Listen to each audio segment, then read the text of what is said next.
जय हिंद। स्वागत है आप सभी के मेरे यूट्यूब चैनल में।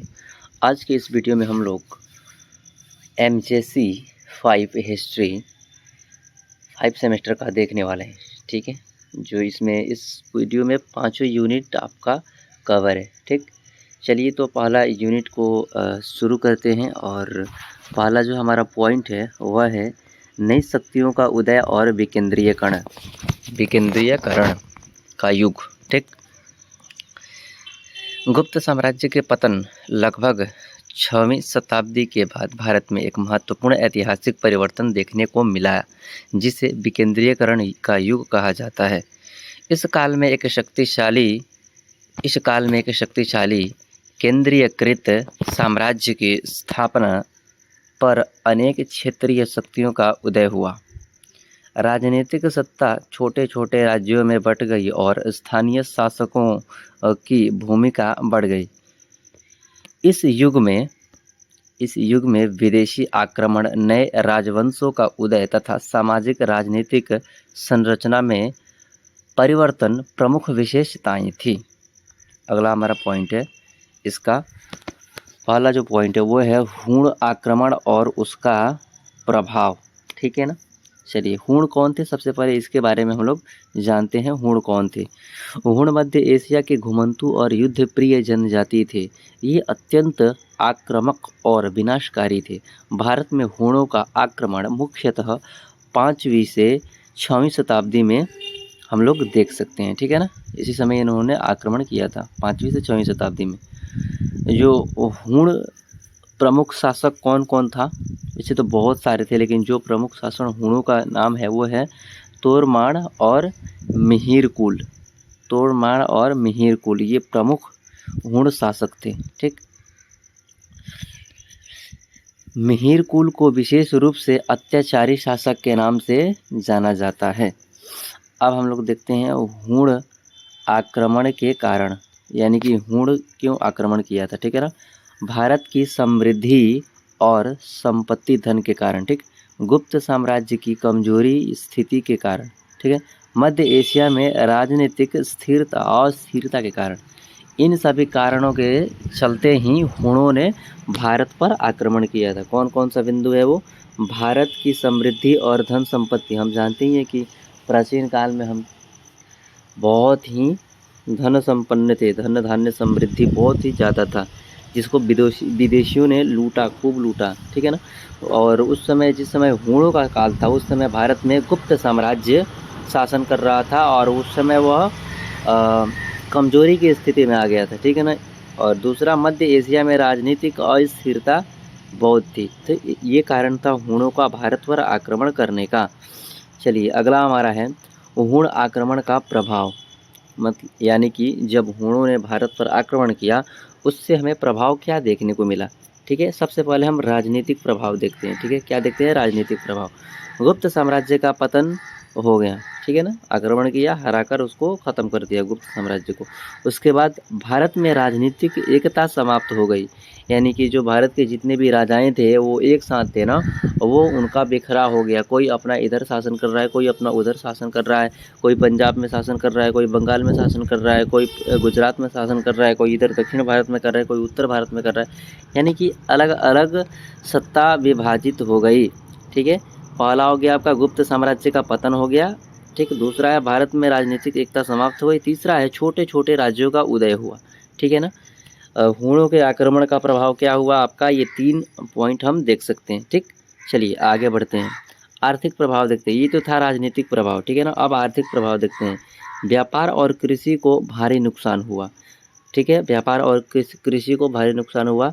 नगरों का पतन और ग्रामीण अर्थव्यवस्था का बढ़ना शुरू हुआ। ठीक है ना, नगरों का जो उस समय नगर थे उनका पतन हुआ और ग्रामीण अर्थव्यवस्था का बढ़ना शुरू हुआ। ठीक, उसके बाद सामाजिक तौर पर देखें तो क्या प्रभाव हुआ, हम लोग क्या पढ़ रहे हैं, हूणों के आक्रमण के बाद भारत पर क्या प्रभाव पड़ा उसको देख रहे हैं। तो हम लोगों ने राजनीतिक देख लिया, उसके बाद आर्थिक देख लिया। आप देखते हैं सामाजिक क्या प्रभाव देखने को मिला, सामाजिक स्तर पर क्या प्रभाव मिला। तो सामाजिक अस्थिरता और हिंसा में वृद्धि बढ़ी। ठीक है ना, सामाजिक तौर पर लोग अस्थिर हो गए और हिंसा में वृद्धि देखने को मिलता है। ठीक, विदेशी तत्वों का भारतीय समाज में समावेश, यानी कि विदेशी संस्कृतियों का भारत में आना शुरू होता है। ठीक है, चलिए नेक्स्ट हमारा सांस्कृतिक प्रभाव देखते हैं। कुछ होड़ शासकों ने भारतीय संस्कृति को अपनाया। ठीक, बौद्ध धर्म को नुकसान पहुंचा, विशेषकर मिहिर कुल के समय में। इसको अत्याचारी राजा के नाम से भी जानते हैं। ठीक है ना, तो सांस्कृतिक प्रभाव ये हो गया आपका। अगला है निष्कर्ष पर यदि पहुंचे तो हूण आक्रमणों ने भारत की राजनीतिक संरचना को कमजोर कर दिया और विकेंद्रीयकरण की प्रक्रिया को तेज कर दिया। विकेंद्रीयकरण यानी कि डिसेंट्रलाइजेशन। ठीक, तो इस प्रकार हम हूणों के आक्रमण के प्रभाव देख सकते हैं। अगला हमारा है हर्ष।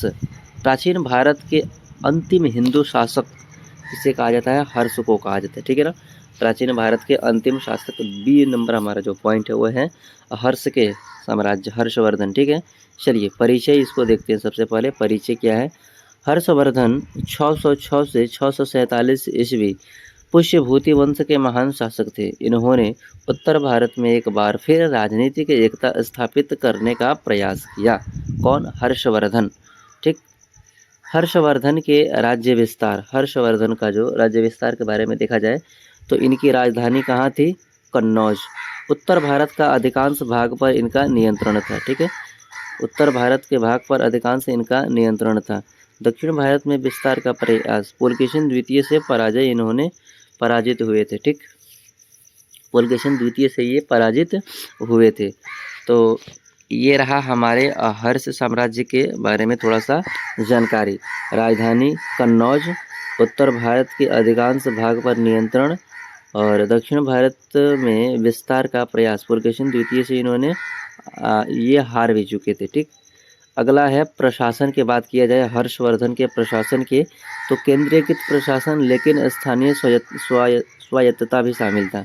अधिकारों की नियुक्ति और भूमि अनुदान की व्यवस्था भी थी। ठीक, कर प्रणाली व्यवस्थित थी। ठीक है ना, कर प्रणाली जो थी वो व्यवस्थित थी। तो ये 3 पॉइंट आपको देख सकते हैं इनके प्रशासन के क्षेत्र में। प्रशासन केंद्रीकृत प्रशासन लेकिन स्थानीय स्वायत्तता भी देखने को मिलता है। अधिकारों की नियुक्ति और भूमि अनुदान की व्यवस्था भी थी। कर प्रणाली व्यवस्थित तरीके से उस समय चल रही थी। अगला है हर्षवर्धन के समय धर्म और संस्कृति। ठीक है ना, हर्षवर्धन हम क्या पढ़ रहे हैं? हर्षवर्धन के शासनकाल पढ़ रहे हैं। ठीक है, तो इस समय इनका जो धर्म और संस्कृति के क्षेत्र में क्या देखने को मिलता है? प्रारंभ में शिव भक्त, बाद में बौद्ध धर्म की ओर झुकाव हो जाता है इनका। ठीक है ना, ये प्रारंभ में शिव भक्त थे और बाद में ये बौद्ध धर्म की ओर मतलब कि उसको अपनाने लगते हैं। उसके बाद धार्मिक सहिष्णुता का पालन करते हैं। ठीक है ना, उसके बाद कन्नौज और प्रयाग में धार्मिक सभाओं का भी आयोजन ये कराते हैं। ठीक है, तो ये 3 पॉइंट हम देख सकते हैं हर्षवर्धन के धर्म और संस्कृति के परिप्रेक्ष्य में। अगला हमारा हर्ष के दरबार में विद्वान। वैसे तो विद्वान बहुत सारे थे लेकिन यहाँ पर 2 प्रमुख दिया है। बाणभट्ट जो हर्षचरित लेखक है, हर्षचरित पुस्तक के लेखक है। दूसरा है वेनसोंग जो एक चीनी यात्री है। ठीक है, तो ये 2 प्रमुख विद्वान हम हर्षवर्धन के समय में देख सकते हैं। अगला है साहित्यिक योगदान। साहित्यिक योगदान क्या था? यह स्वयं एक विद्वान थे और इनकी रचनाएं हैं नागानंद और रत्नावली। हर्षवर्धन के रचनाएं हैं, किनके हैं? हर्षवर्धन। ठीक है ना, हर्षवर्धन के रचनाएं ये आप देख सकते हैं। ठीक है, नागानंद और रत्नावली। ठीक, नागानंद और रत्नावली, और एक और है इनका प्रियदर्शिका। ठीक है, 3 है, नागानंद, रत्नावली और प्रियदर्शिका। ये 3 इनकी रचनाएं हैं हर्षवर्धन। ठीक है, याद रखिएगा हर्षवर्धन। ठीक, अगला हमारा पॉइंट है हर्ष का महत्व। हर्ष का क्या महत्व है? हर्षवर्धन का क्या महत्व है उसको हम लोग देखते हैं। ठीक, तो इनकी महत्व की बात किया जाए तो सबसे पहला महत्व है गुप्तोत्तर काल में राजनीतिक एकता का प्रयास। इन्होंने गुप्तोत्तर काल में, यानी गुप्त काल के बाद जो काल आता है ना, उसको हम लोग गुप्तोत्तर काल कहते हैं। तो उस काल में इन्होंने राजनीतिक एकता बनाने का काम किया। जो हूण आक्रमण किए थे, उन्होंने जो राजनीतिक अस्थिरता फैलाया था ना, उसी को इन्होंने एक करने का प्रयास किया। उसके बाद ये सांस्कृतिक और धार्मिक विकास को बढ़ावा दिए, ठीक है ना, सांस्कृतिक और धार्मिक विकास को बढ़ावा दिए। तीसरा पॉइंट इसमें है, विदेशी यात्रियों के वर्णन से इस काल की जानकारी हमें मिलती है, हर्षवर्धन के काल में। तो पहला, इन्होंने गुप्त काल में राजनीतिक एकता का प्रयास किया, सांस्कृतिक और धार्मिक विकास को बढ़ावा दिया, और तीसरा, विदेशी यात्रियों के वर्णन से इनके बारे में हमें जानकारी मिलती है। अगला है, क्या हर्ष अंतिम हिंदू शासक थे? क्या हर्ष हिंदू अंतिम शासक थे? यह कथन पूर्णतः सही नहीं है। हर्ष के बाद भी अनेक हिंदू शासक हुए, जैसे राजपूत शासक, लेकिन हर्ष को उत्तर भारत का अंतिम महान सम्राट माना जा सकता है। इतने बड़े क्षेत्र पर शासन किया था इन्होंने, ठीक। चलिए, तीसरा हमारा पॉइंट है, राजपूतों की उत्पत्ति विभिन्न सिद्धांत। पहला हम लोगों ने क्या देखा था आपका, पहला हम लोग देखे थे हूणों के आक्रमण, दूसरा देखे थे हर्षवर्धन के साम्राज्य के बारे में, तीसरा है राजपूतों की उत्पत्ति और इनके विभिन्न सिद्धांत। राजपूत मध्यकालीन भारत के प्रमुख योद्धा वर्ग थे। राजपूत मध्यकालीन वर्ग के प्रमुख योद्धा थे, जिनका उदय 7वीं से 12वीं शताब्दी के बीच हुआ, ठीक।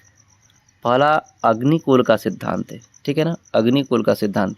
यह सिद्धांत चंद्रबरदाई की रचना पृथ्वीराज रासो में मिलता है। इनके अनुसार राजपूतों की उत्पत्ति अग्नि यानी कि यज्ञ से हुई है। ये अतार्किक है, ठीक है, ये केवल इतिहास में पढ़ सकते हैं। अगला हमारा है, ठीक है ना, इनके 4 प्रमुख वंश हुए, ठीक है ना, किनके, राजपूतों के 4 प्रमुख वंश हुए। कौन कौन से? प्रतिहार वंश, चौहान वंश, परमार वंश, सोलंकी वंश। किनके? राजपूतों के, ठीक है ना, राजपूतों के 4 वंश देखने को हमें मिलता है। कौन कौन सा? फिर से देखो भाई, प्रतिहार वंश, चौहान वंश, परमार वंश, सोलंकी वंश। इन सभी के बारे में एक एक करके हम लोग देखते हैं। यह सिद्धांत पौराणिक और काल्पनिक माना जाता है कि इनकी उत्पत्ति यज्ञ से हुई, किसी का यज्ञ से उत्पत्ति नहीं होता है भाई, ठीक है ना, ये सब अतार्किक बातें हैं, अंधविश्वास, ढोंग, आडंबर, पाखंड है ये, ठीक है ना। चलिए, अगला पॉइंट हमारा, सूर्यवंशी और चंद्रवंशी का सिद्धांत। राजपूतों को प्राचीन क्षत्रिय वंशों से जोड़ा गया, ठीक है ना, राजपूतों को प्राचीन क्षत्रिय वंशों से जोड़ा गया। सूर्यवंश राम से, चंद्रवंश कृष्ण से माना जाता है। यह सिद्धांत राजपूतों की उच्च सामाजिक स्थिति को दर्शाता है, ठीक है। विदेशी उत्पत्ति सिद्धांत क्या है? विदेशी उत्पत्ति सिद्धांत।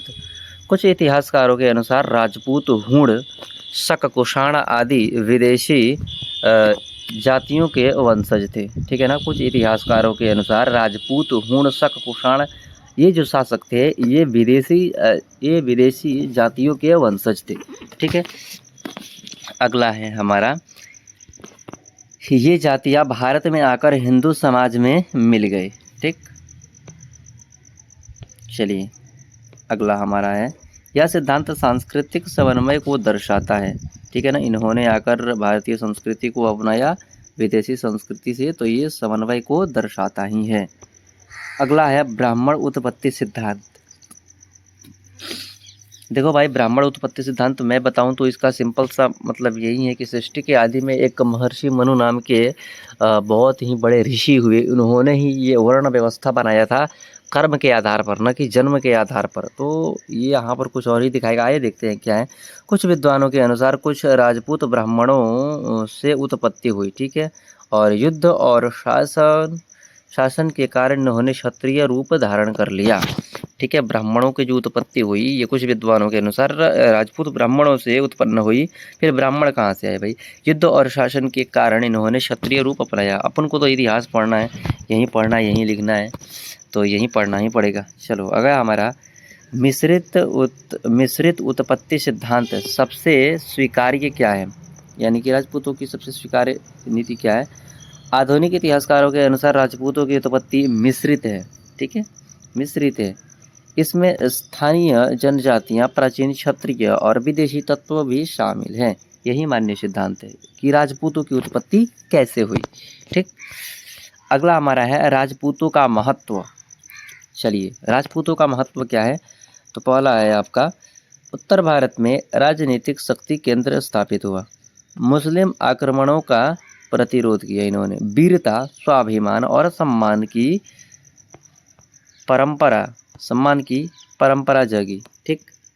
अगला है, किलों, मंदिरों और स्थापत्य कला का विकास हुआ। किसके समय में? राजपूतों के समय में। ये 4 महत्वपूर्ण देख सकते हैं हम लोग।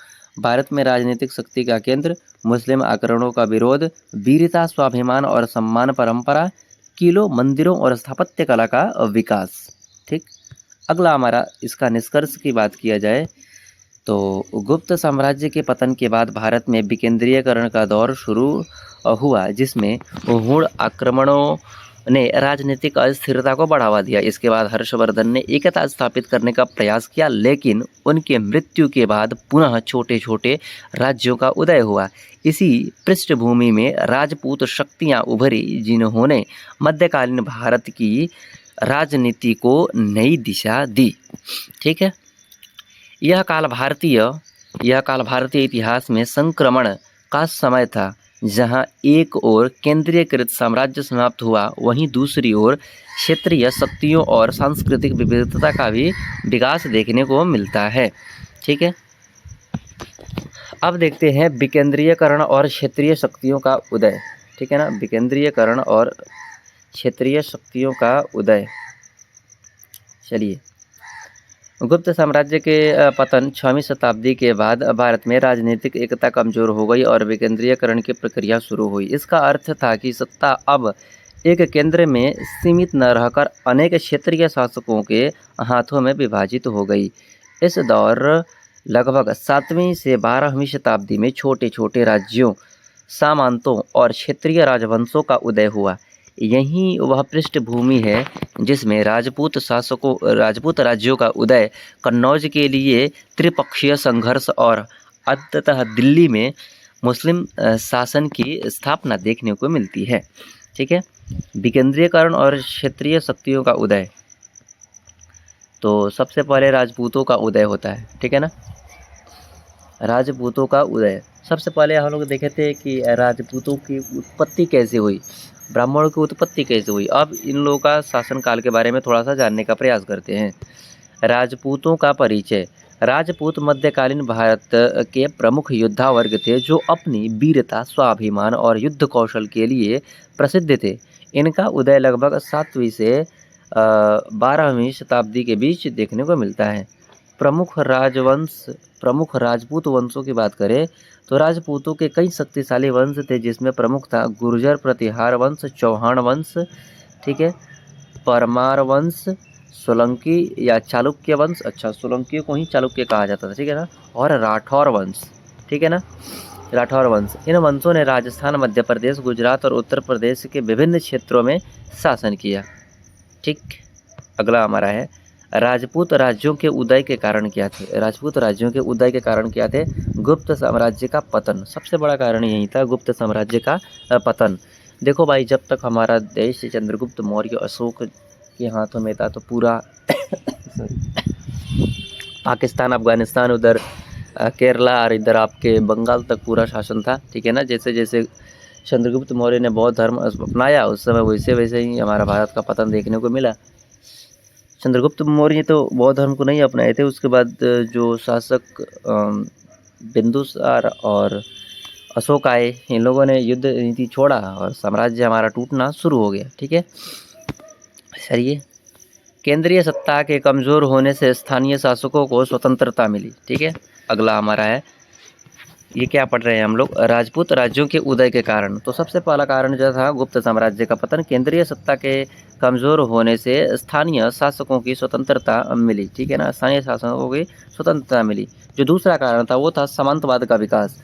राजाओं ने अपने अधीनस्थों सामंतों को भूमि दी, जिससे वे शक्तिशाली बन गए, तो सामंतवाद का विकास। तीसरा कारण है विदेशी आक्रमण।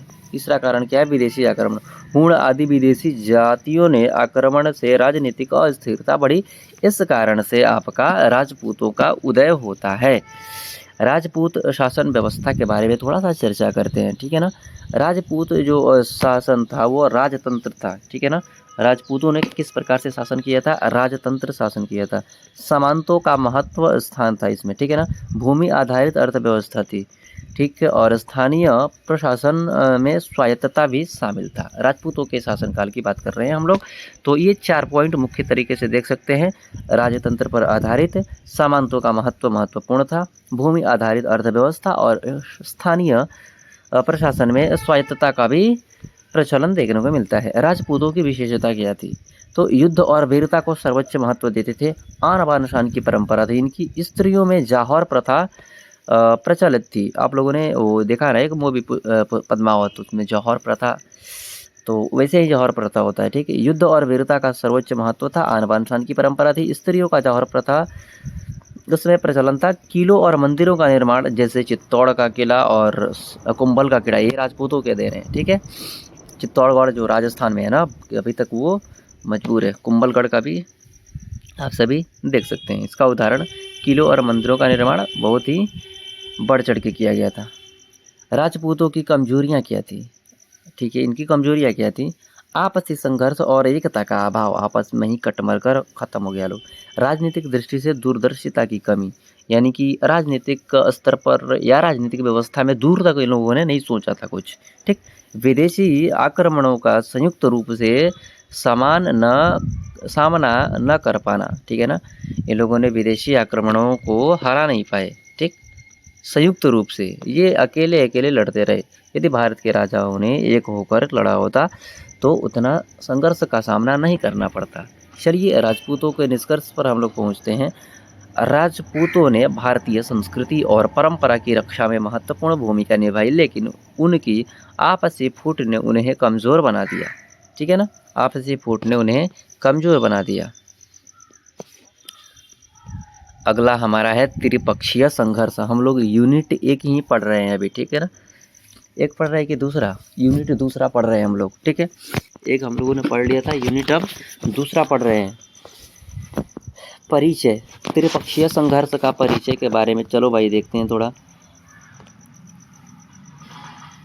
8वीं से 10वीं शताब्दी के बीच कन्नौज उत्तर भारत का प्रमुख शहर पर अधिकार के लिए 3 शक्तिशाली वंशों के बीच संघर्ष हुआ, जिसे त्रिपक्षीय संघर्ष कहा जाता है। फिर से देखिए, 8वीं से 10वीं शताब्दी के बीच कन्नौज उत्तर भारत का प्रमुख शहर पर एक अधिकार के लिए 3 शक्तिशाली वंशों के बीच संघर्ष हुआ, जिसे त्रिपक्षीय संघर्ष कहते हैं। और वह 3 शक्तियाँ कौन कौन सी थी? पहला था गुर्जर प्रतिहार वंश, प्रमुख शासक नागभट्ट प्रथम मिहिर भोज, ये इसके शासक थे, ठीक है ना। दूसरा था पाल वंश, बंगाल में शासन था इसका, प्रमुख शासक धर्मपाल देवपाल, ठीक है। जो तीसरा शासक था, जो तीसरा वंश था वो था राष्ट्रकूट वंश, जो दक्षिण भारत में प्रचलित था।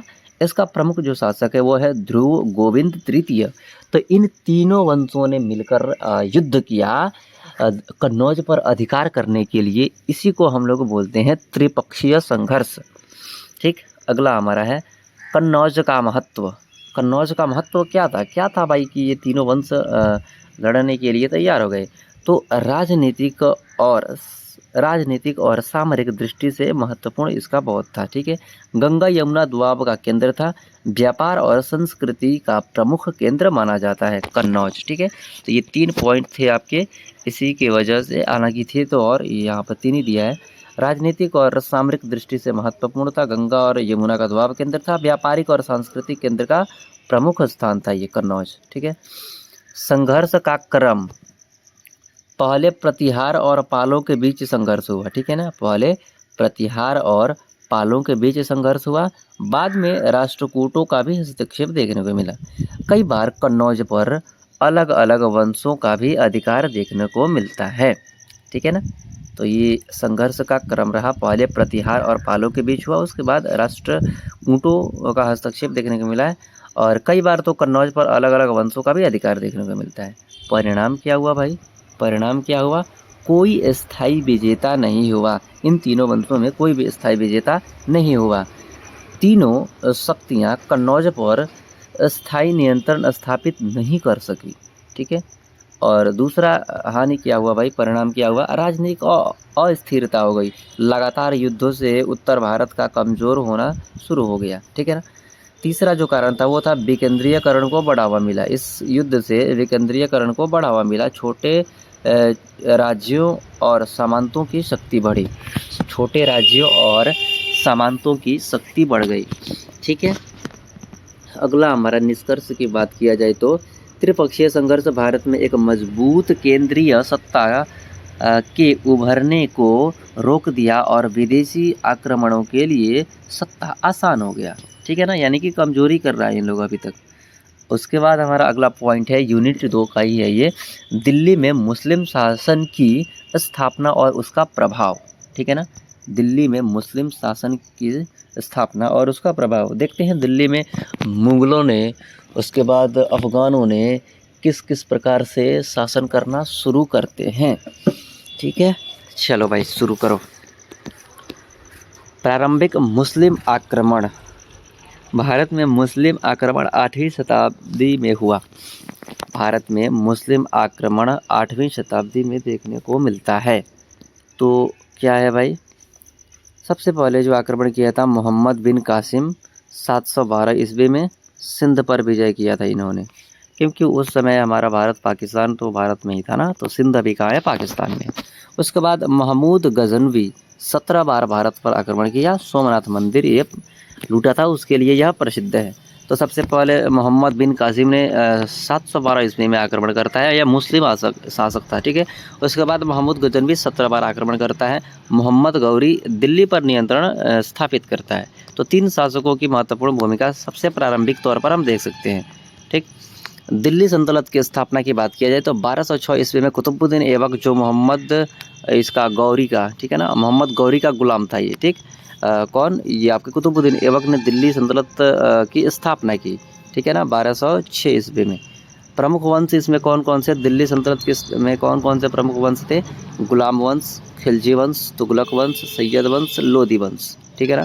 कौन सा वंश, लोधी वंश। ये आपके 5 वंशों को देख सकते हैं हम लोग, गुलाम वंश, खिलजी वंश, तुगलक वंश, सैयद वंश, लोधी वंश। इन्होंने सबसे पहले दिल्ली पर शासन करना शुरू करते हैं, जिसको हम लोग दिल्ली सल्तनत काल के नाम से जाना जाता है। मुस्लिम शासन के प्रभाव, मुस्लिम शासकों के प्रभाव की बात किया जाए तो राजनीतिक प्रभाव देखते हैं हम लोग, ठीक है ना। क्या हुआ इन लोगों का राजनीतिक प्रभाव, मुस्लिम शासकों का राजनीतिक प्रभाव क्या हुआ भाई, तो केंद्रीयकृत शासन की पुनः स्थापना होती है। नई प्रशासनिक प्रणाली, एकता प्रणाली जैसी व्यवस्थाओं का उदय होता है और सैन्य शक्ति का विस्तार होता है। तो भाई सकारात्मक चीज़ होता है, लेकिन विदेशी शासन किसी भी देश में अच्छा नहीं माना जाता है, ना कभी हो सकता है। तो राजनीतिक प्रभाव ये सारे के सारे हम देख सकते हैं। केंद्रीय कृत शासन की पुनः स्थापना होती है, नई प्रशासनिक प्रणाली का विकास होता है और सैन्य शक्ति का विस्तार होता है, ठीक। अगला हमारा है सामाजिक प्रभाव, क्या देखने को मिलता है, हिंदू और मुस्लिम संस्कृति का संपर्क बनता है। जाति व्यवस्था में कुछ परिवर्तन देखने को मिलता है। भक्ति और सूफी जैसे इन नए विचारों का आगाज होता है, ठीक है। तो ये रहा सामाजिक प्रभाव। आगे है आर्थिक प्रभाव, क्या देखने को मिला, भूमि कर प्रणाली में सुधार, व्यापार और शिल्प का विकास, नए शहरों का विकास जैसे दिल्ली और आगरा आदि शहरों का विकास देखने को मिलता है। अगला हमारा है सांस्कृतिक प्रभाव, क्या मिलता है, इंडो इस्लामिक संस्कृति का विकास होता है। इंडो इस्लामिक संस्कृति का विकास होता है। स्थापत्य कला में नई शैली, कुतुब मीनार, मस्जिदें आदि का विकास होता है। फारसी भाषा का विकास देखने को मिलता है, ठीक। तो ये रहा हमारा सांस्कृतिक प्रभाव। अब देखते हैं धार्मिक प्रभाव क्या है, इस्लाम का प्रचार शुरू होता है। सूफी संतों का प्रभाव, ख्वाजा मुइनुद्दीन चिश्ती जैसे संतों का आगमन, धार्मिक सहिष्णुता और संघर्ष देखने को मिलता है। ये रहा हमारा धार्मिक प्रभाव। अगला हमारा है सकारात्मक और नकारात्मक प्रभाव। दिल्ली सल्तनत काल के बारे में हम लोग बात करें तो सकारात्मक नकारात्मक में पहले हम लोग सकारात्मक प्रभाव देखते हैं। तो सकारात्मक के क्षेत्र में देखा जाए तो प्रशासनिक सुधार होता है, सांस्कृतिक समन्वय होता है, नई कला और वास्तुकला का आगमन होता है, ठीक। नकारात्मक प्रभाव क्या होता है, धार्मिक संघर्ष बढ़ जाता है, मंदिरों का विध्वंस कुछ मामलों में देखने को मिलता है, सामाजिक तनाव देखने को मिलता है। तो ये नकारात्मक प्रभाव हो गया। निष्कर्ष की बात किया जाए तो विकेंद्रीयकरण के इस युग में राजपूतों का उदय हुआ, लेकिन उनकी आपसी फूट ने उन्हें कमज़ोर किया। त्रिपक्षीय संघर्ष ने उत्तर भारत को राजनीतिक रूप से अस्थिर बनाए रखा। इस स्थिति का लाभ उठाकर मुस्लिम आक्रमणकारी भारत में स्थायी सत्ता स्थापित करने में सफल हो गए। दिल्ली सल्तनत की स्थापना के साथ भारत में एक नई राजनीतिक और सांस्कृतिक व्यवस्था की शुरुआत हुई, जिससे भारतीय समाज, अर्थव्यवस्था और संस्कृति को गहराई से प्रभाव किया। यह काल भारतीय इतिहास में परिवर्तन और समन्वय का महत्वपूर्ण चरण था, जहां विभिन्न संस्कृतियों के मेल से एक नई सभ्यता का विकास देखने को मिलता है। ठीक है, अब देखते हैं हम लोग तीसरा यूनिट को। ठीक है, तीसरा यूनिट है हमारा। तीसरा यूनिट में पहले क्या क्या पढ़ना है हमें वो देख लेते हैं। ठीक है ना। दक्षिण और दक्कन की क्षेत्रीय शक्तियाँ, वातापी के चालुक्य एक संक्षिप्त परिचय और इतिहास। उसके बाद हम लोग देखते हैं क्या देखेंगे, मान्यखेत में राष्ट्रकूट एक संक्षिप्त परिचय, कांची के चोल एक संक्षिप्त परिचय और अन्य धार्मिक शक्तियाँ जैसे कि पल्लव, पांड्य और चेर एक संक्षिप्त परिचय। इनके बारे में हम लोग देखने का प्रयास करेंगे। ठीक है, तो सबसे पहला हमारा है आपका क्या है, दक्षिण और दक्कन की क्षेत्रीय शक्तियाँ। चलिए शुरू करते हैं। गुप्तोत्तर काल में जहाँ उत्तर भारत में राजनीतिक विखंडन और राजपूत शक्तियों का उदय हुआ, वहीं दक्षिण और दक्कन में नई शक्तिशाली राजवंश उभरे।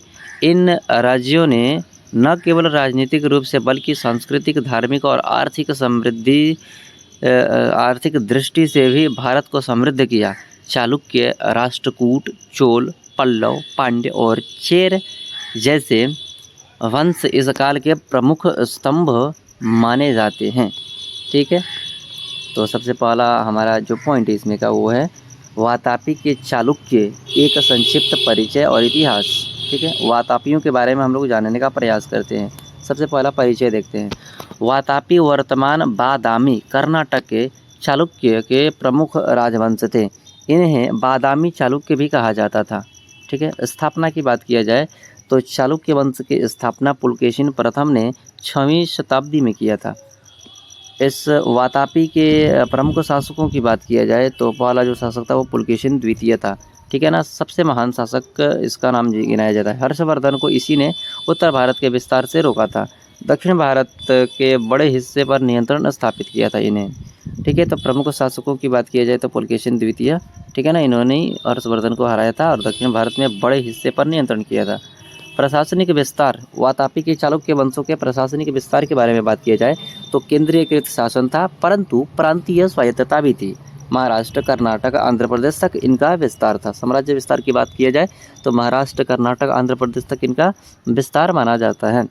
संस्कृति और कला के क्षेत्र में क्या इनका योगदान था, तो बादामी, ऐहोल और पट्टकल जैसे मंदिरों का निर्माण किया इन्होंने। शैलकृत, रॉक कट और द्रविड़ शैली का विकास किया था इसने, वातापियों ने। ठीक है ना। अगला हमारा है इनका पतन का कारण क्या था। 8वीं शताब्दी में राष्ट्रकूटों द्वारा ये पराजित हो गए। कौन? वातापी के चालुक्य। ठीक, उसके बाद है मान्यखेत के राष्ट्रकूट एक संक्षिप्त परिचय और इतिहास। ठीक है ना। मान्यकूट परिचय देखते हैं इसका क्या है भाई। राष्ट्रकूट दक्कन के अत्यंत शक्तिशाली शासक थे। उनकी राजधानी मान्यखेत यानी कि कर्नाटक थी। ठीक, स्थापना की बात की जाए तो राष्ट्रकूट वंश की स्थापना दंती दुर्ग ने 8वीं शताब्दी में किया था। राष्ट्रकूटों की स्थापना दंती दुर्ग ने 8वीं शताब्दी में किया था। ठीक है, प्रमुख शासकों की बात किया जाए तो इसमें आपका कृष्ण प्रथम एलोरा का कैलाश मंदिर इन्हीं ने बनाया था। अमोघ वर्ष प्रथम कला और साहित्य का संरक्षक इसे माना जाता है। तो ये प्रमुख शासक थे। उसके बाद विस्तार की बात किया जाए तो उत्तर में कन्नौज तक प्रभाव था, दक्षिण में कावेरी तक इसका प्रभाव देखने को मिलता है। प्रशासन के क्षेत्र में चर्चा करें तो सामंतवादी व्यवस्था थी इनों की और स्थानीय शासकों की स्वायत्तता थी। ठीक, अगला हमारा है संस्कृति की बात की जाए तो कन्नड़ और संस्कृत साहित्य का विकास हुआ। जैन धर्म का संरक्षण इन्होंने किया। पतन का कारण क्या था, तो 10वीं शताब्दी में कमज़ोर होकर चालुक्यों द्वारा हार गए इन लोग। ठीक है, चालुक्यों द्वारा क्या हुआ, इन लोगों का हार देखने को मिलता है। पुनरुत्थान, अब देखते हैं कांची के चोल वंश। ठीक है ना, कांची के चोल ध्यान दें, कांचीपुरम पल्लवों की राजधानी थी, जबकि चोलों की प्रमुख राजधानी तंजौर और गंगईकोंडचोलपुरम इनकी राजधानी मानी जाती है। परिचय पर थोड़ा सा हम लोग ध्यान दें तो चोल दक्षिण भारत के सबसे शक्तिशाली राजवंशों में से एक थे। ठीक है ना। स्थापना की बात किया जाए तो चोल वंश प्राचीन था, लेकिन इसका उत्कर्ष 9वीं शताब्दी में हुआ। ठीक है ना। चोल वंश तो प्राचीन था, लेकिन जो उत्कर्ष माना जाता है, जो हम इतिहास पढ़ रहे हैं ना, ये 9वीं शताब्दी का है। ठीक है।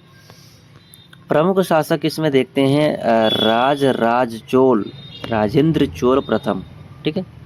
साम्राज्य विस्तार की बात किया जाए तो इनका जो विस्तार था बहुत खतरनाक था। श्रीलंका, मालदीव, दक्षिण पूर्व एशिया तक इनका प्रभाव देखने को मिलता है और शक्तिशाली इनके पास नौसेना शक्ति भी थी। प्रशासन कैसा था इनका, तो अत्यंत संगठित प्रशासन था। ग्राम पंचायत प्रणाली, स्थानीय स्वशासन चोलों के काल में ही देखते हैं हम लोग। स्थानीय प्रशासन चोलों के काल में हुआ, ठीक है, देखने को मिलता है। अगला है संस्कृति के बारे में। द्रविड़ स्थापत्य का उत्कर्ष, तंजावुर का बृहदेश्वर मंदिर, तमिल साहित्य का विकास देखने को मिलता है। अगला है पतन का कारण क्या था भाई चोलों की, तो 13वीं शताब्दी में पांड्यों से ये हार गए। किससे? पांड्य से हार गए। अब देखते हैं अन्य क्षेत्रीय शक्तियाँ जैसे कि पल्लव, पांड्य, चेर आदि। ठीक है। पल्लव वंश की बात की करें तो हम पल्लव वंश का परिचय है। पल्लव वंश दक्षिण भारत के महत्वपूर्ण शासक थे, जिनकी राजधानी कांचीपुरम थी। ठीक है। प्रमुख शासक की बात की जाए पल्लवों में तो महेंद्र वर्मन, नरसिंह वर्मन थे। विशेषताएं क्या हैं इनकी, तो यह महाबलीपुरम के रथ मंदिर का निर्माण किया था। शैलकृत वास्तुकला इन्हीं के काल में था, पल्लवों के काल में, और चालुक्यों से संघर्ष इन्हीं से हुआ था। ठीक।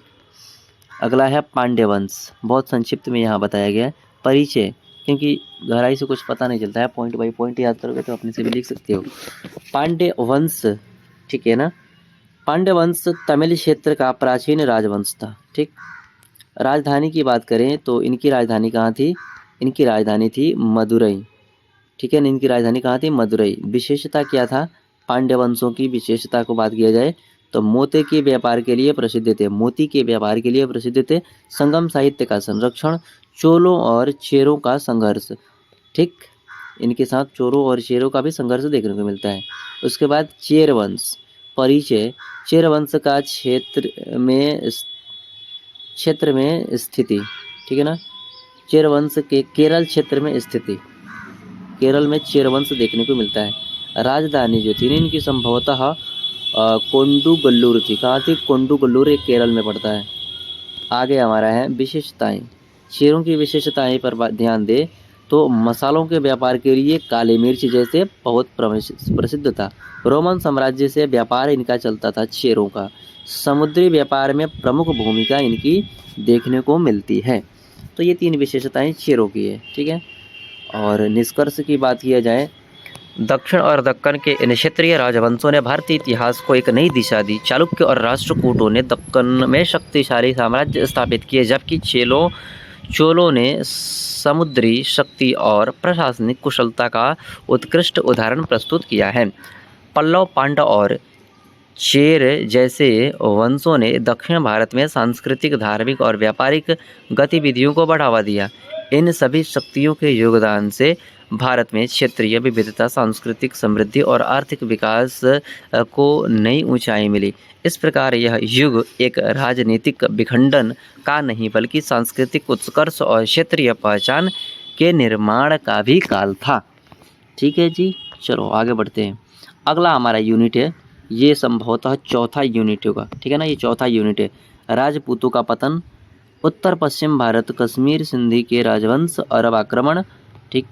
और हम लोग देखेंगे इसमें मध्य भारत, प्रतिहार, गढ़वाल, चहमान, चंदेलारी, परमार और उनकी राजनीतिक और सांस्कृतिक उपलब्धियाँ।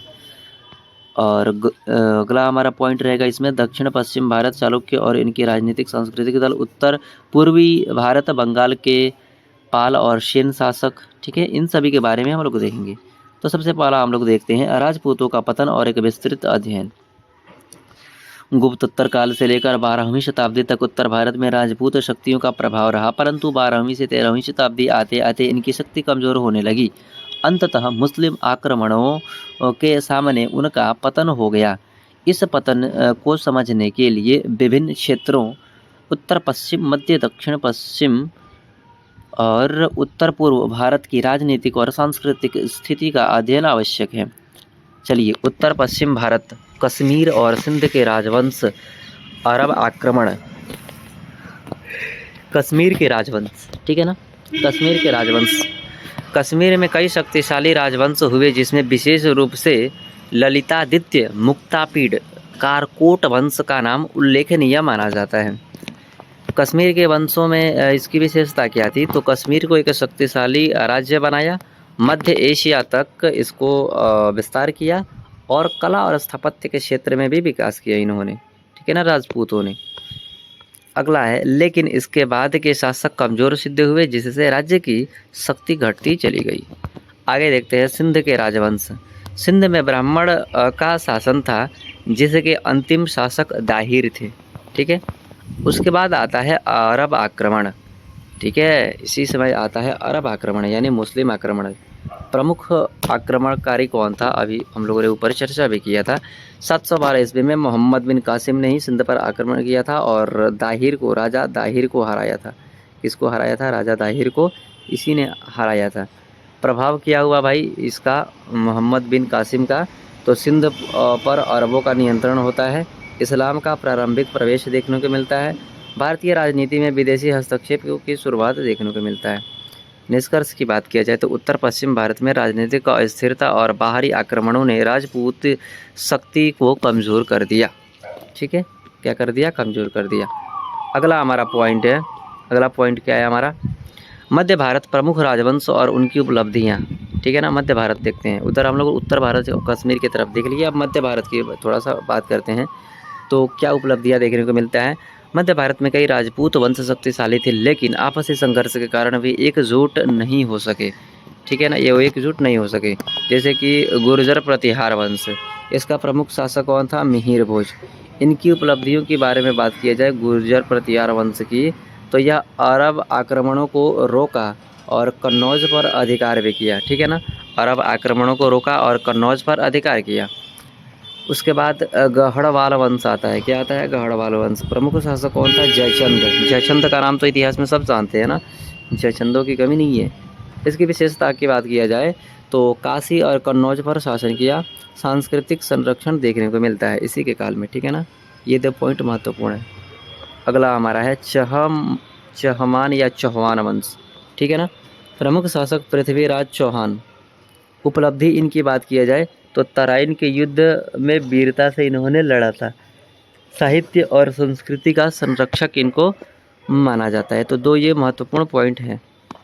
उसके बाद चंदेल वंश, इसमें MIC में डिटेल्स नहीं पढ़ना होता है, जबकि ऊपरी इतिहासों को ही हम लोग पढ़ते हैं, इसलिए इतना संक्षिप्त में दिया है। खजुराहो मंदिर का निर्माण, ठीक है ना। चंदेल वंश जो है ना, खजुराहो मंदिरों का निर्माण किए थे इन्हों लोगों ने। इसकी विशेषता की बात किया जाए तो इसकी विशेषता क्या है? 1 मिनट।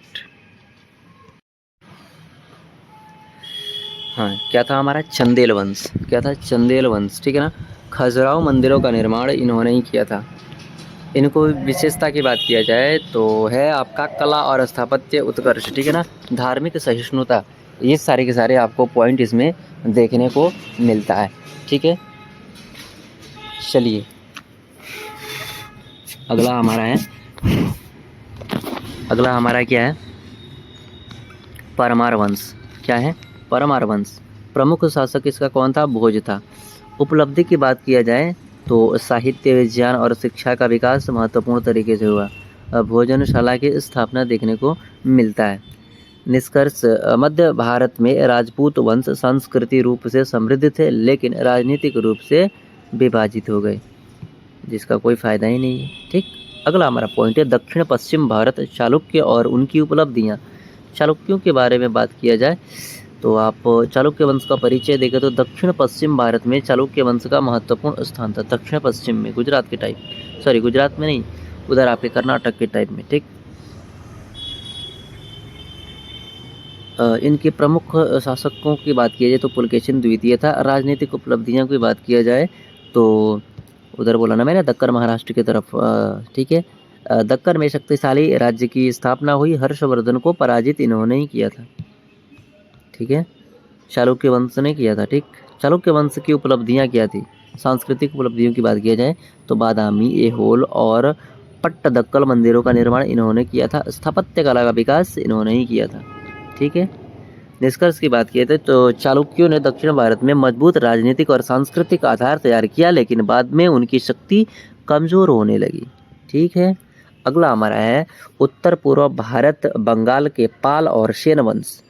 पाल वंश की बात की जाए तो परिचय, पाल वंश बंगाल और बिहार में शक्तिशाली साबित हुए थे। ठीक, प्रमुख शासक धर्मपाल, देवपाल। उपलब्धियों की बात की जाए तो बौद्ध धर्म का संरक्षण, नालंदा और विक्रमशिला विश्वविद्यालय जैसे कि इनका विकास।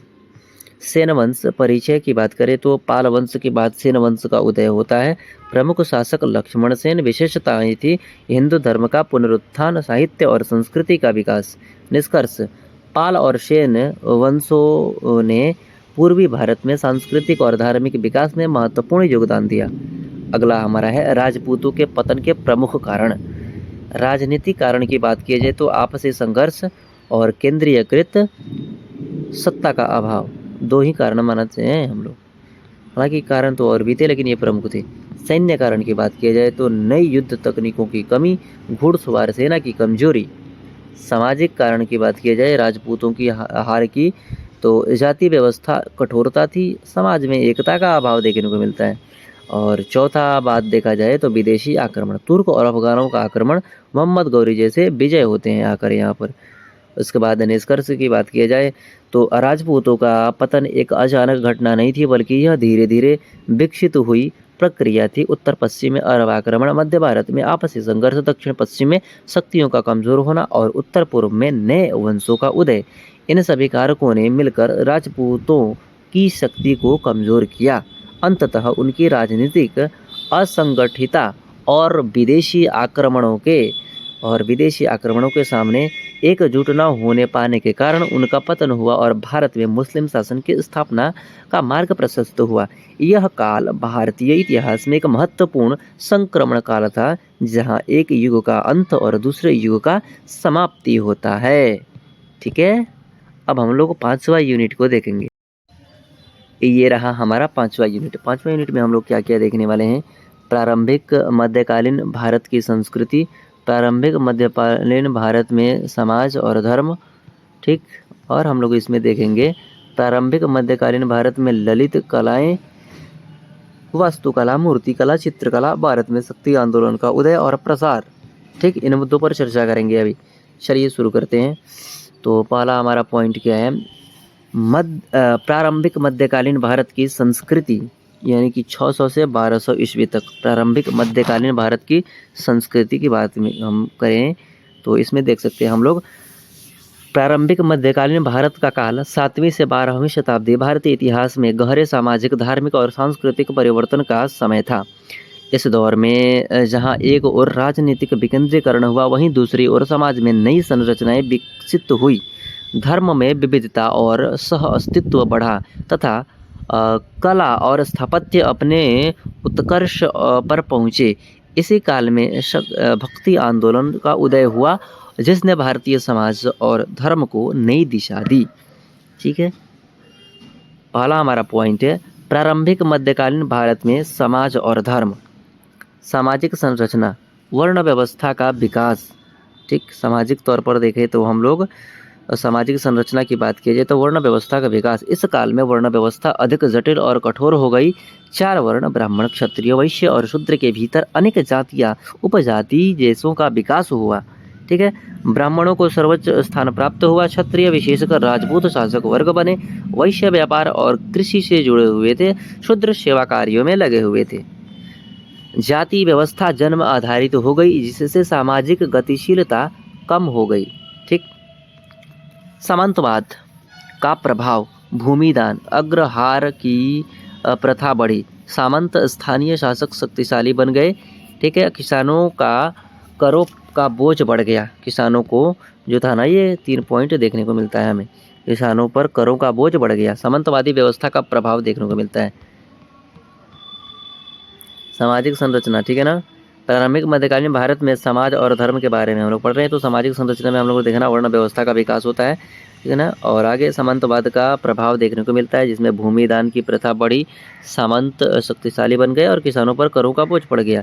इसी से समाज में आर्थिक असमानता बढ़ी। तीसरा कारण था जो ना वो था, तीसरी संरचना क्या थी, स्त्रियों की स्थिति। तो स्त्रियों की जो स्थिति है, स्त्रियों की स्थिति में गिरावट देखने को मिलता है। बाल विवाह, सती प्रथा, पर्दा प्रथा का प्रचलन बढ़ गया। शिक्षा और स्वतंत्रता सीमित हो गए, ठीक है ना। शिक्षा और स्वतंत्रता क्या हो गए, सीमित देखने को हो गए, ठीक है ना। हालांकि कुछ क्षेत्रों में स्त्रियों को सम्मान भी दिया जाता, ठीक। चौथा था शिक्षा और जीवन शैली, ठीक है ना। शिक्षा और जीवन शैली 600 से हम लोग 600 से 1200 ईस्वी तक का सामाजिक संरचना पढ़ रहे हैं हम लोग, ठीक। तो पहला जो था ना, शिक्षा का केंद्र मंदिर और मठ बन गए। संस्कृत प्रमुख भाषा रही, पर क्षेत्रीय भाषाओं का विकास हुआ। गुरुकुल और विश्वविद्यालय जैसे नालंदा सक्रिय शिक्षण संस्थानों को हमें देखने को मिलता है। अगला हमारा है धार्मिक स्थिति, ठीक है ना। धार्मिक स्थिति, एक मिनट। हाँ, तो क्या हमारा धार्मिक स्थिति की बात करें हम, तो धार्मिक स्थिति में हिंदू धर्म का विकास होता है। शैव, वैष्णव, शक संप्रदाय जैसे प्रमुख। मंदिर पूजा और भक्ति का महत्व बढ़ जाता है, ठीक है। पुराणों का भी प्रभाव देखने को मिलता है। उसके बाद बौद्ध और जैन धर्म। बौद्ध जैन धर्म का प्रभाव घटने लगा, विशेषकर उत्तर भारत में।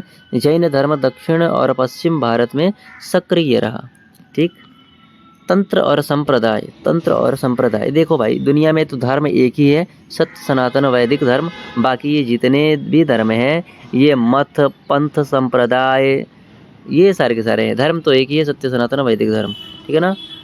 उसके बाद है तांत्रिक परंपरा का विकास। योग और साधना पद्धतियाँ प्रिय हुई, ठीक। अगला हमारा है धार्मिक सहिष्णुता विभिन्न धर्मों के बीच सह अस्तित्व। शासकों द्वारा कई धर्मों का संरक्षण, ठीक। निष्कर्ष की बात की जाए तो इस काल में समाज अधिक जटिल और स्तरीकृत हुआ, जबकि धर्म में विविधता और भक्ति का अभाव भावना बढ़ी, ठीक है ना। भक्ति का भावना बढ़ी। इस काल में समाज अधिक जटिल और स्तरीकृत हुआ, जबकि धर्म में विविधता और भक्ति की भावना बढ़ी। दूसरा पॉइंट है हमारा, प्रारंभिक मध्यकालीन भारत में ललित कलाएं। वास्तुकला की बात किया जाए तो आर्किटेक्चर, मंदिर स्थापत्य की शैलियाँ, नागर शैली उत्तर भारत में विकास हुआ। ऊंचे शिखर होते थे इसके, उदाहरण के लिए खजुराहो मंदिर नागर शैली का उदाहरण है। दूसरा था हमारा द्रविड़ शैली दक्षिण भारत में, विशाल गोपुरम प्रवेश द्वार, ठीक है ना। उदाहरण के लिए तंजावुर का बृहदेश्वर मंदिर, तो ये आपके द्रविड़ शैली का उदाहरण है, ठीक है। बृहदेश्वर मंदिर, तंजावुर का बृहदेश्वर मंदिर। अगला हमारा है वेसर शैली, यानी कि मिश्रित शैली भी कहते हैं। नागर और द्रविड़ का मिश्रण होता है इसमें। दक्कन क्षेत्र में ये प्रचलित था, ठीक। प्रमुख स्थापत्य केंद्र की बात किया जाए तो खजुराहो चंदेल शासकों, कोणार्क उड़ीसा में, महाबलीपुरम का पल्लव में, ये प्रमुख स्थापत्य हम देख सकते हैं, ठीक। उसके बाद मूर्तिकला की बात की जाए तो मंदिरों में देवताओं की मूर्तियां स्थापित करने हुई। मानव जीवन, नृत्य, प्रेम और मिथकों का चित्रण देखने को मिलता है। खजुराहो की मूर्तियां प्रसिद्ध हुई। अगला हमारा है मूर्ति कला में यथार्थ और सौंदर्य का अद्भुत संगम दिखाई देखने को मिलता है। चित्रकला की बात किया जाए ना, चित्रकला की, तो अजंता के भित्ति चित्र परंपरा का प्रभाव जारी रहा। पांडुलिपि चित्रकला का विकास देखने को मिलता है। जैन और बौद्ध धर्म ग्रंथों में चित्रांकन देखने को मिलता है। अगला हमारा है संगीत और नृत्य। इसकी बात की जाए तो शास्त्रीय संगीत का भी विकास हुआ। भरतनाट्यम, कथक आदि नृत्यों की नींव गढ़ी गई, ठीक है। निष्कर्ष की बात की तो इस काल में कला और स्थापत्य अपने चरम अवस्था पर थे, जो धार्मिक आस्था और सांस्कृतिक समृद्धि का प्रतीक था। भारत में भक्ति आंदोलन का उदय और प्रसार। भक्ति आंदोलन का अर्थ, भक्ति आंदोलन एक धार्मिक सामाजिक आंदोलन था जिसमें ईश्वर के प्रति प्रेम, समर्पण और व्यक्तिगत भक्ति पर जोर दिया जाता था। भक्ति आंदोलन के कारण जाति व्यवस्था की कठोरता, धार्मिक कर्मकांडों की जटिलता, ठीक है ना, धार्मिक कर्मकांडों की जटिलता और सामाजिक असमानता, ये तीनों देखने को मिलता है हमें। भक्ति आंदोलन के कारण यही होता है। क्या होता है भाई, कारण क्या थे, तो जाति व्यवस्था की कठोरता, धार्मिक कर्मकांडों की जटिलता और सामाजिक असमानता, इन्हीं कारणों से आपका भक्ति आंदोलन का उदय होता है। और सरल और व्यक्तिगत धर्म की आवश्यकता थी। भारत में, दक्षिण भारत में भक्ति आंदोलन आलवार और नयनार दो संत आए, ठीक है ना। आलवार विष्णु भक्त थे, नयनार शिव भक्त थे, ठीक। नयनार शिव भक्त थे। इन्होंने तमिल भाषा में भक्ति का प्रचार किया। उत्तर भारत में भक्ति आंदोलन की प्रमुख संतों की बात की जाए तो रामानुज विशिष्टाद्वैत सिद्धांत और कबीर निर्गुण भक्ति के प्रमुख कवि माने जाते थे, ठीक है ना। तो दक्षिण भारत में जो था ना, इसका भक्ति आंदोलन का जो प्रसार हुआ वो था रामानुज विशिष्टाद्वैत सिद्धांत दिया इन्होंने, कबीर निर्गुण भक्ति से थे, गुरु नानक सिख धर्म के प्रवर्तक थे, चैतन्य महाप्रभु कृष्ण भक्त हुए, ठीक है ना। इन्होंने इन सभी पंथों को चलाया। ये गलत बात थी, क्योंकि हमारे पास वेद थे और वेद पर जो चलेगा वो सिर्फ वैज्ञानिक दृष्टिकोण से ही चलता, लेकिन इन्होंने आकर अपना अलग ही संप्रदाय चला दिया, जबकि ये सरासर ही गलत हुआ, हालांकि इसका कोई ज़रूरत भी नहीं था। भक्ति आंदोलन की विशेषताएं। भक्ति आंदोलन की विशेषता क्या थी? ईश्वर के प्रति प्रेम और भक्ति, जाति और वर्ग का विरोध, सरल भाषा में उपदेश। अगला हमारा है गुरु शिष्य परंपरा। तो ये भक्ति आंदोलन के 4 विशेषताएं देख सकते हैं हम लोग। ईश्वर के प्रति प्रेम और भक्ति, जाति और वर्ग का विरोध, सरल भाषा में उपदेश, गुरु शिष्य परंपरा, ठीक। अगला हमारा है भक्ति आंदोलन का प्रभाव। भक्ति आंदोलन का प्रभाव, सामाजिक प्रभाव क्या क्या देखने को मिलता है इससे? तो सामाजिक प्रभाव की बात की जाए ना, तो जाति व्यवस्था को चुनौती दिया गया, असमानता और भाईचारा, ठीक है ना। समानता और भाईचारा का मेल मिलाप होता है। अगला हमारा है धार्मिक प्रभाव। कर्मकांड में कमी आती है, ठीक है ना। कर्मकांड में कमी आती है, व्यक्तिगत भक्ति का महत्व देखने को मिलता है। अगला हमारा है सांस्कृतिक प्रभाव। क्षेत्रीय भाषाओं का विकास, साहित्य और संगीत का उत्कर्ष। निष्कर्ष की बात की जाए ना, तो भक्ति आंदोलन ने भारतीय समाज को नई दिशा दी और धर्म को सरल और जन सुलभ बनाया, ठीक है ना। समग्र प्रारंभिक मध्यकालीन भारत की संस्कृति बहुआयामी और समृद्ध थी। इस काल में समाज अधिक जटिल और स्तरीकृत हुआ, धर्म में विविधता और सहिष्णुता विकसित हुई और कला तथा स्थापत्य ने अभूतपूर्व ऊंचाइयां प्राप्त की थी।